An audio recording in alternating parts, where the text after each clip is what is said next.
Ouais, par exemple, si vous regardez le conseil des gouverneurs de la Banque Centrale Européenne, il y a littéralement 25 personnes dans une pièce qui prennent une décision. La FED, c'est 12 personnes qui font la même chose. J'ai un ami qui dit toujours, 12 personnes prennent une décision pour l'argent de minimum 330 millions de personnes. Ça ne passe pas avec la nouvelle génération.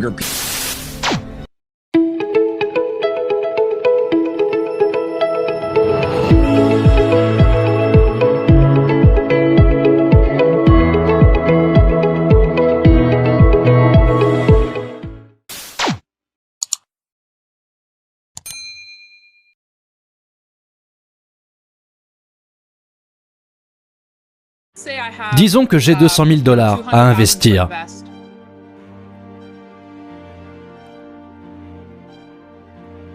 J'ai 10 000 $, 100 000 $, 1 million de $. Que devrais-je en faire?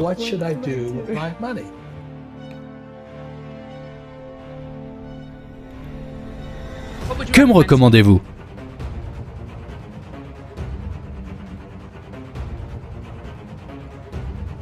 Je dirais étudier. Il y a des avantages dans l'argent, l'or et le Bitcoin. Et vous devez connaître ces avantages ainsi que les inconvénients. Ça ne coûte rien d'étudier, mais c'est la chose la plus importante à faire. C'est pour ça que je recommande d'écouter Stansberry. Je suis très optimiste par rapport à l'argent, car c'est abordable aujourd'hui. Il est à 25 $, 50% de moins que son prix le plus haut, et ça n'a pas bougé. C'est pour ça que j'en achèterai. Mais ça ne veut pas dire que vous devez obligatoirement le faire. Si vous aviez les 200 000 $, et je sais que vous les avez, votre plus gros investissement serait l'argent parmi les trois? J'ai déjà des possessions. J'ai acheté du Bitcoin quand son prix était bas. Mais j'ai dû comprendre son fonctionnement avant d'en acheter. J'ai acheté ma première pièce d'or en 1972 à Hong Kong, chez Kruger Rand. Et j'ai acheté ma première pièce d'argent en 1964 à 17 ans. Ça fait longtemps que je suis là. Je ne suis pas seulement optimiste, j'adore ça. Je suis un capitaliste. Je suis un hard money. Je ne suis pas dans les économies sociales qui sont de l'ordre du keynésianisme. Il y a l'argent de Dieu, l'or et l'argent des hommes, le Bitcoin ou les crypto-monnaies. Et je pense que c'est important, surtout pour les gars comme moi, de comprendre le monde des cryptos, car c'est un monde qui vient à nous aujourd'hui. Et les gars comme nous, dans l'or et l'immobilier, sommes de plus en plus éliminés. Aujourd'hui, il y a cette bataille entre les vieux et les jeunes. Les vieux se retrouvent dépassés. Buffett, par exemple, est anti-or et anti-crypto. Et je me dis, sérieux, comment tu peux être anti quelque chose?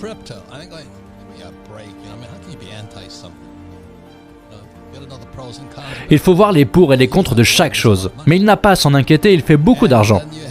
Ensuite, il y a les gars comme Jim Records, un ami à moi qui dit « La crypto est morte ». C'est la raison pour laquelle j'adore YouTube. Je peux m'y balader pour trouver un autre point de vue.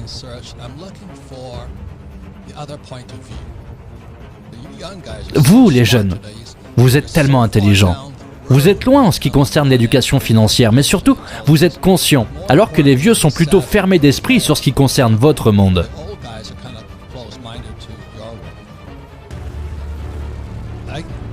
Vous devriez jeter un coup d'œil au monde des cryptos, même si vous êtes fermé d'esprit comme ces vieux gars. Je pense que quand vous commencez à vous intéresser au marché financier, surtout au point de vue macroéconomique, il y a des problèmes et des solutions. Et ce qui finit par se passer, c'est que ceux qui investissent dans les métaux précieux et ceux qui investissent dans les crypto-monnaies se mettent d'accord sur la plupart des problèmes. Il n'a pas de secret. Si tu imprimes beaucoup d'argent, cette monnaie sera dévaluée. Il y a une grosse dette de la société, le bilan de la FED est hors de contrôle. Généralement, nous sommes tous d'accord là-dessus, donc je ne vais pas m'éterniser là-dessus. La question est que faire? Et je pense que quand on s'accorde sur des solutions, c'est cette idée de monnaie saine. Que ce soit l'or, l'argent ou le Bitcoin, ils ont tous divers aspects de monnaie saine. Donc là, on se dit que l'or a 5000 ans au compteur et le Bitcoin seulement 11. Alors oui, forcément, il va y avoir une hésitation quand on va parler du Bitcoin. Alors je dis aux gens, regardez, l'avantage du Bitcoin, le plus important, c'est sa transparence complète et sa traçabilité. Vous savez exactement combien il existe de Bitcoin, combien on en produit chaque jour. Vous connaissez l'équation de l'offre et de la demande, et c'est sûr à 100%. C'est donc juste un problème générationnel. Les plus vieux ne sont pas habitués à toucher les technologies digitales, alors que les jeunes le sont.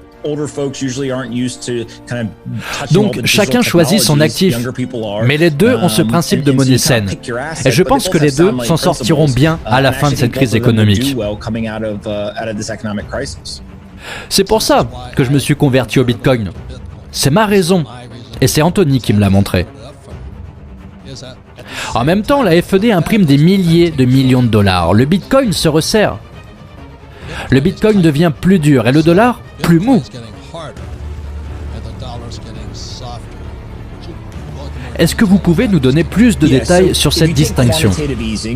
Ouais, si vous prenez l'assouplissement quantitatif, c'est littéralement la FED qui imprime des dollars et qui inonde le marché avec des dollars, n'est-ce pas? Ça crée un nombre plus important de dollars en circulation. C'est l'assouplissement quantitatif. L'opposé de cela, le durcissement quantitatif ou le resserrage quantitatif, serait qu'il retire des dollars de la circulation. Donc, ce qu'il se passe avec le Bitcoin ressemble à du durcissement quantitatif. Il y a 21 millions de bitcoins créés. Au début, toutes les 10 minutes, 50 étaient distribués dans la circulation. Cela a été programmé pour être coupé en deux 4 ans plus tard. Après 4 ans, de 50 bitcoins toutes les 10 minutes, on en est à 25. Puis au bout de 4 ans, encore coupé en deux, on arrive à 12. Et au début du mois de mai, on est passé de 12 à 6,5. Alors, comment le prendre ? Eh bien, on est passé de 1800 par jour créés et qui entraient en circulation. Maintenant, il n'y en a que 900. Donc, quand on pense à l'opposé de l'assouplissement quantitatif, on pense au durcissement quantitatif. On obtient un cap artificiel d'approvisionnement qui devient de plus en plus difficile à obtenir chaque jour. Donc, tant que la demande reste la même ou monte, la valeur du dollar devrait augmenter. Et donc, la clé de cette question, pourquoi les jeunes gravitent autour de cet actif? Premièrement, c'est programmatique comparé à la FED. Les gens parient des milliers de millions de dollars sur le marché. La FED va-t-elle imprimer plus ou non? C'est la seule décision qui importe. Avec le Bitcoin, on sait avec une certitude de 100% ce qui va se passer. Deuxièmement, c'est que c'est programmatique. Personne ne peut le manipuler. Donc dans le monde dans lequel on allume la télé, tout le monde se bat en se demandant ce que fait la FED. Personne ne peut manipuler ce marché. Personne ne peut changer le calendrier d'approvisionnement de ce marché programmatique. La FED est une banque centralisée. Centralisée veut aussi dire communiste, dans son commandement et dans le contrôle d'un gouvernement centralisé. C'est du communisme. Le Bitcoin, l'or et l'argent ne sont contrôlés par personne. Donc l'une des raisons pour laquelle j'ai décidé d'acheter de l'or en 72, c'est parce que la FED ne pouvait pas jouer avec. Ils ont joué avec à un certain niveau, mais ils ne peuvent pas en imprimer beaucoup. C'est ce que je n'aime pas à propos du dollar. C'est donc ce qu'on veut dire quand on dit programmatique. Mais j'appelle ça l'argent du peuple, car il n'y a pas quelqu'un comme Jerome Powell, le président de la FED, qui peut dire « aujourd'hui ça va faire ça, et demain ça va faire ça ». Tout est déjà prévu pour des années. Combien de pièces vont sortir, etc. Ouais, par exemple, si vous regardez le conseil des gouverneurs de la Banque Centrale Européenne, il y a littéralement 25 personnes dans une pièce qui prennent une décision. La FED, c'est 12 personnes qui font la même chose. J'ai un ami qui dit toujours, 12 personnes prennent une décision pour l'argent de minimum 330 millions de personnes. Ça ne passe pas avec la nouvelle génération. Donc quand vous regardez le Bitcoin, il y a du code qui a été écrit et qui ne peut que changer seulement si plus de 50% des gens sur le réseau sont d'accord pour le changer. Donc quand il y a des millions de personnes qui essayent de coordonner quelque chose, rien ne se passe. Donc ce code ne changera pas. Il va rester comme il est, et s'il y a un changement, tout le monde le verra arriver.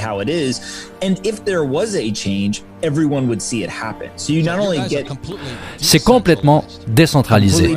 Le système des vieux est centralisé par des vieux qui contrôlent et qui obtiennent du cash, n'est-ce pas? Oui, et une façon de voir la chose est que le dollar américain est une monnaie souveraine.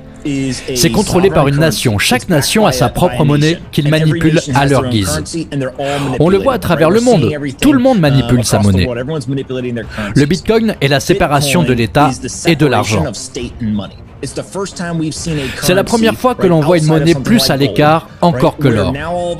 D'un coup, aucun pays ne peut manipuler la politique monétaire. Donc ce qui va se passer, je pense, c'est que toutes les monnaies seront digitales. Un dollar digital, un euro digital, un yen digital, etc. Donc la technologie sera la même partout. La compétition sera au niveau de la politique monétaire. Et je pense personnellement que la séparation de l'État et de l'argent sera considérée comme de la politique monétaire supérieure. Comme l'or qui pendant des décennies a été considéré comme la plus grande réserve de valeur grâce à ce principe de monnaie saine. C'est vrai, et nous allons prendre une pause, mais il y a plein de choses encore à comprendre. Quand les États-Unis vont-ils sortir un dollar digital ? Telle est la question.